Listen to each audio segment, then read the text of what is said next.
Morning.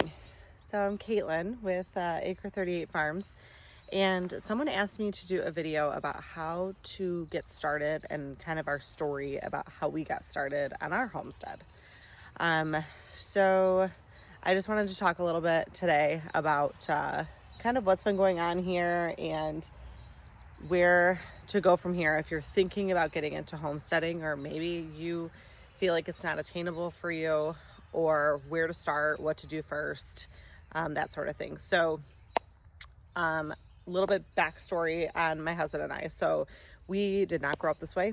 We did not grow up on a bunch of land and have animals and do 4-H and all that stuff. Like, we didn't do any of that. We actually lived a very traditional life. We had, a typical starter home, and then moved to like a subdivision, a really nice subdivision, with a really big house and great neighbors and all that stuff.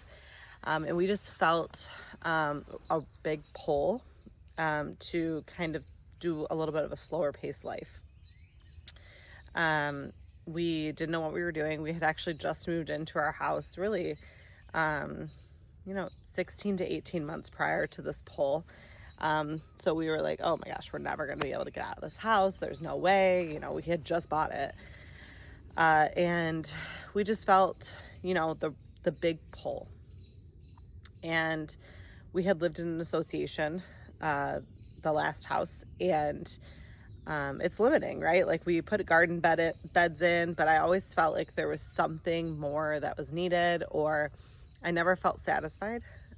So I had told my husband that, we wanted to move to something different, something we didn't know what that looked like. We didn't know, where that was. I knew I wanted to stay in Michigan because all of our family's here, and if you have kids, you understand, moving outside of, a state where all your family is a big deal. So we knew we wanted to stay in Michigan, but what did that look like in regards to, selling our old house and finding a new house and things like that, and where did we go? So we decided that we were going to stay with family. We were blessed enough that my parents let us stay in their basement. I mean, thank God. So we stayed in their basement. It was a finished basement. At the time, we had 2 kids, but I was pregnant with our 3rd kid. We had 2 dogs, and God bless my parents. So we stayed in their basement for about, I would say, 8 months. We didn't fully move out for about a year. We kept like other stuff there and whatever, about a year and a half. But we sold our house, our big house, and we moved into their basement, and then we were able to slowly look. I feel like that made a big difference for us. If I didn't live in their basement, we would have definitely, we actually thought about living, we have an RV, like a travel trailer, so we thought about living like in a campground for a small period of time. I would have rented an apartment or something like that if that was the case, but we were blessed enough that my parents let us stay in their house in their basement. So thank you, Mom and Dad. But we wanted to look kind of slowly. We didn't want to jump into anything. I felt like we were constantly chasing a dream and chasing things all the time. Like, oh, next best house and next best this and next best car and next best that. And I felt like never satisfied. Like, we would always get it and I would feel unsatisfied or something. So we knew we wanted to make a really good decision. And we looked at a lot of houses, some on, an acre here or a couple acres or whatever. And we looked at really nice houses, right? Like, I wanted the traditional farmhouse, the front porch and all the things, right? I wanted a move-in ready house. Like, I don't want to do all that. Like, we did that in all of our other houses. I don't want to do big renovations and things like that. But we found that it wasn't attainable to be able to find, the big done house and things like that for something in our price range. And we have a very normal price range. And we didn't want, something that we were going to go into like massive amounts of debt for. Some of these big farms, these are multi-generational farms. Some of them go for 1.5 million. Some of them go for 600,000. I can't afford that. Not even close. So not even in our wheelhouse to even look at farms like that or land like that. We didn't even know if we wanted to farm or if we just wanted land. And so, we changed our search up. That's like number one thing that I would recommend. Aladdin's awake. Number one thing though I would recommend is to change up your search. So our big thing was, we had 3 kids because I had our baby and everything. So we had 3 kids, 2 dogs, there's 2 of us. We were coming from a 3,000 square foot house, right? Like I wanted 4 bedrooms, like at the minimum, right? I have 3 kids. Like I need 4 bedrooms, all these things. And it wasn't attainable. There's nothing in my price range that was attainable for what we wanted, right? So I could get a bigger house, but that means I'm on an acre of land, or it means that I am paying a house payment that is exorbitant, and I was going to be stuck, with that for a very long time. So we looked more within our means, and so we actually changed our search. So we changed our search to get rid of the bedroom search, right? Get rid of the bathroom search. I wanted 3 bathrooms at least. Like what? I can't live with 1 bathroom. I've never lived with 1 bathroom. I've always had 2 at least. I mean, our last our last house had 4 bathrooms. Like I'm not living with 1 bathroom. So we changed it up, and we kind of changed our perspective on things. And honestly, it really opened up a ton of doors, right? So we had found this house. My husband actually found it at 11 p.m. It came on the market, and it was on a super busy street. We didn't know where it was, like location wise. It wasn't something that we were like really familiar with, but it said it was like 10 to 15 minutes from my parents. Oh, there goes Champ. 10 to 15 minutes from my parents. And I'm like, all right, 11 o'clock at night. We texted our realtor. She's amazing. And we had said, hey, we want to go see this house. She got us in for the next day at like 10 in the morning. It had just launched. So we were like, oh my gosh, like, let's go see it. There's no way. It was like 800 square feet. And the pictures were scary to say the least. It was a 2-bedroom house. I was like, how am I going to live in a 2-bedroom house? My husband's like, oh, it has 1 bathroom. How am I going to live in a 1-bathroom house? This is crazy. So, but it was on 38 acres. And I'm like, okay, let's go check.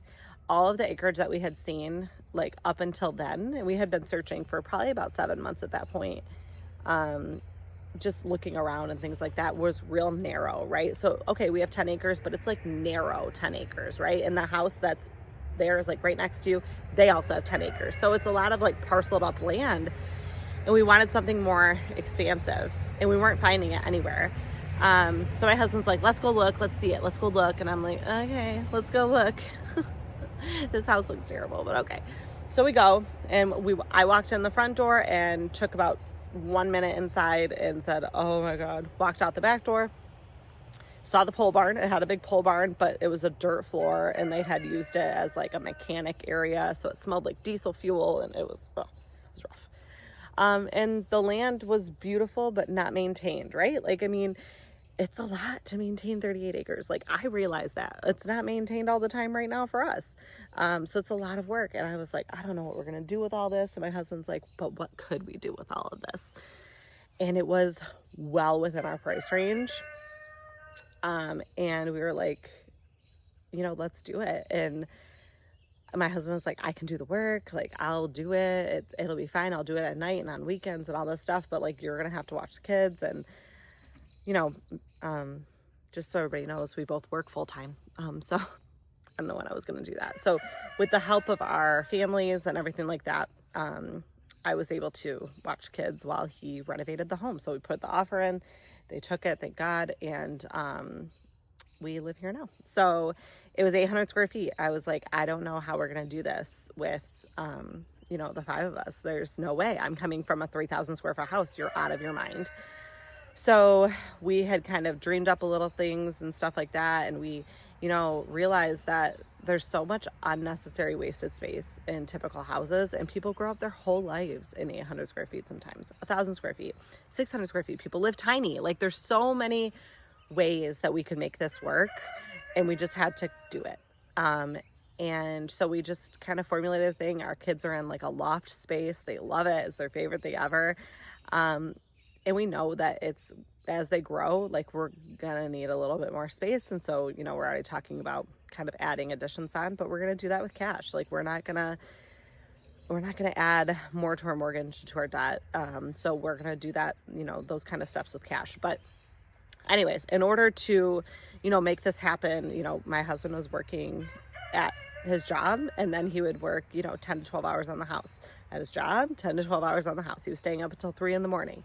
He was waking up at 6 in the morning. I mean, he was not sleeping, and he renovated our house from top to bottom, and I'm so eternally grateful. And now with the loft, our blueprint's probably about 1,100 square feet of living space, which is great, and it's perfect for us. And I love my little house. And yes, we have one bathroom, and it's fine. My kids are little; it's no big deal.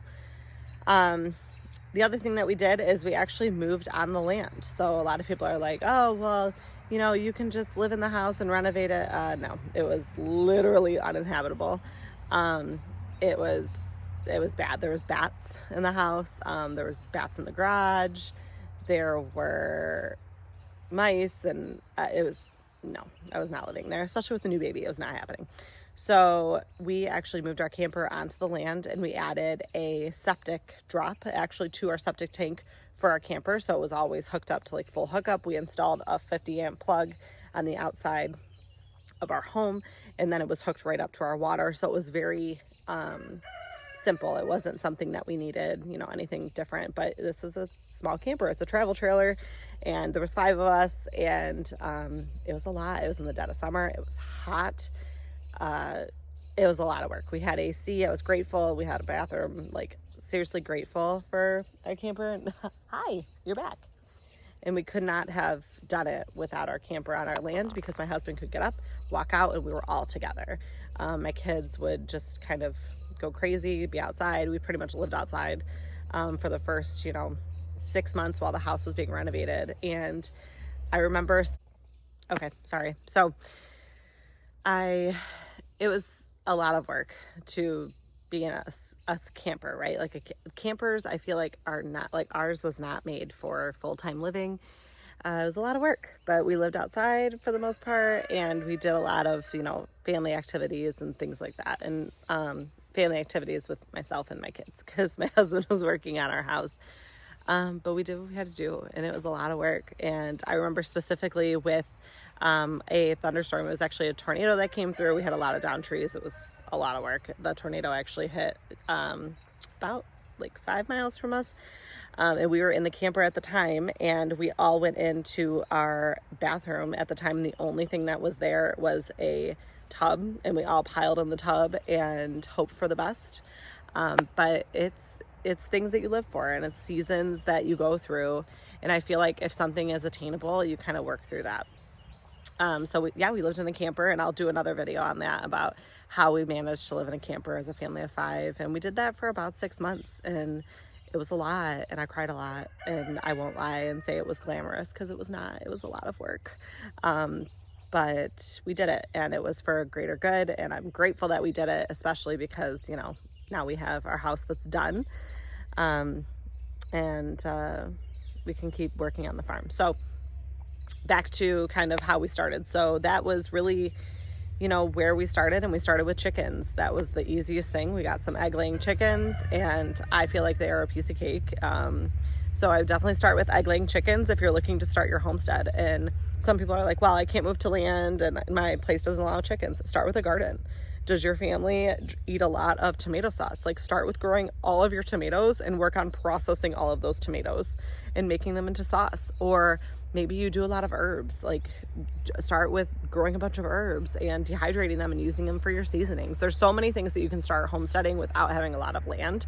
We don't even use probably 30 acres of our land, because it's a lot of work. Like, we don't have a tractor. We don't have all the things. Everybody's like, oh my gosh, you farm, you must have a tractor and all this big equipment and stuff like that. No, we don't have any of that. We don't have a tractor. We don't have anything like that. All of our structures, our roofed structures, for the most part, are made from free pallets that we got. Our fencing, same thing. We made a pallet fencing.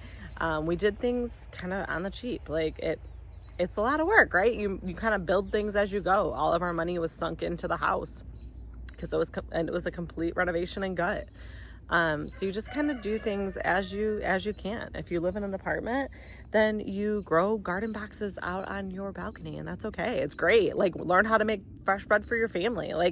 There's so many things that I feel like you can get through in a season of life, that you can do good things for your family, and you can make good changes for your family. Start buying farm meat or farm produce or things like that. Don't get off the dependency of the grocery store, and start making your own stuff. I feel like that alone can really make such a difference in your life and the quality of your life. And you don't have to have, you don't have to have 10 acres to do what we do. I would say, honestly, if we were to look at like what we actually use, the amount of acreage that we actually physically use for farming with like our goats, we have goats, pigs, chickens, we have turkeys now, by the way. Goats, pigs, chickens, turkeys, we've had lambs. I would say we use about, with rotating the lambs, 5 acres, maybe. And we could probably do that without the lamb rotation easily in probably 2 acres. There's a lot of things that you can do without having a whole lot of land. And I think people get kind of stranded in thinking that they need this huge plot of land and they get paralyzed on where to start. Just start.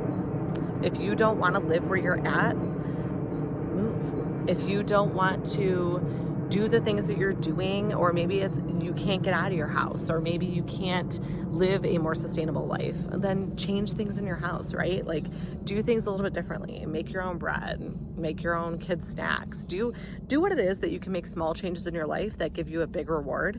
And that alone is homesteading, right? Like you don't need a ton of land to do this. Homesteading is kind of a way of life. Like you just change things that you thought were super important are no longer important.